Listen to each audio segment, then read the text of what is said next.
Hi everyone, welcome to lesson 2. So this is our learning intention, finding the gradient of an interval using graphing software. So I'm actually going to do this work using the online graphing calculator just in case you haven't downloaded it yet and you can actually do the work here. So first of all we need the geometry tools and we need to find some points. So if we put those in, I'm just clicking the mouse here. So if I want to find the gradient between these 2 points, I need to click on lines. The lines down here in the left hand corner. The line segment. So between here and here. So you can see that the gradient, if we make a right angle triangle, the rise is 3, run is 3. So it's 3 over 3, which is 1. But we can actually get the computer to do it for us. So it can actually do the hard work for us.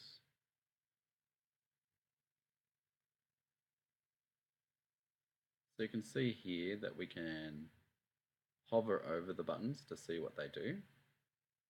And now we're going to find the gradient function.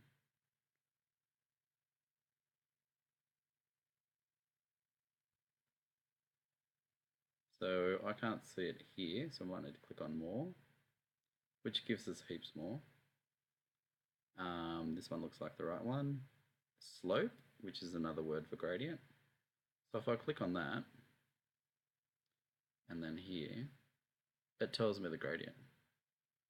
M equals 1. So we actually use M for gradient. Okay, you can research why we use M, or you can ask me and I'll tell you. If I move the point around, you can see that the gradient will change as I move it. This, when I go vertical, it becomes more steep. So you can see gradient 3 looks like that.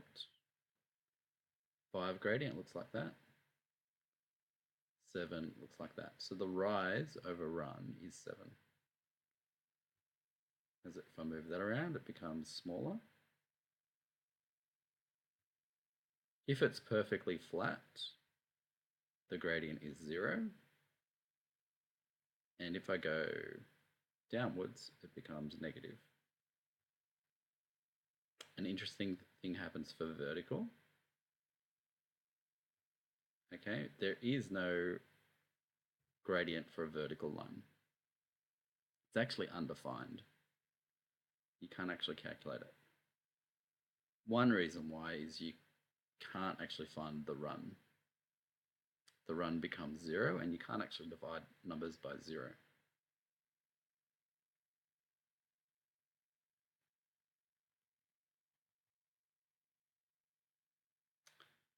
Okay, if I go back to here, you can see that when you press the calculator, you can actually see the coordinates of the points. And I might just turn this off so we won't focus on slope for a little while. If I go back here and find the midpoint, which is what we did yesterday, it's one of these tools that we need to find.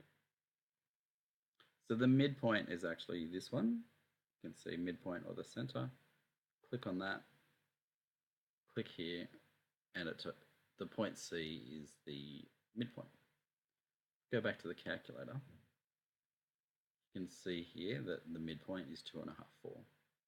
As I move this around,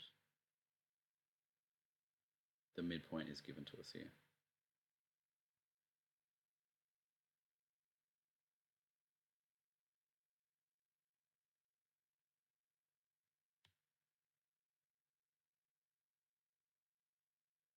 Okay, let's turn these off because I want to talk about something else for a little while.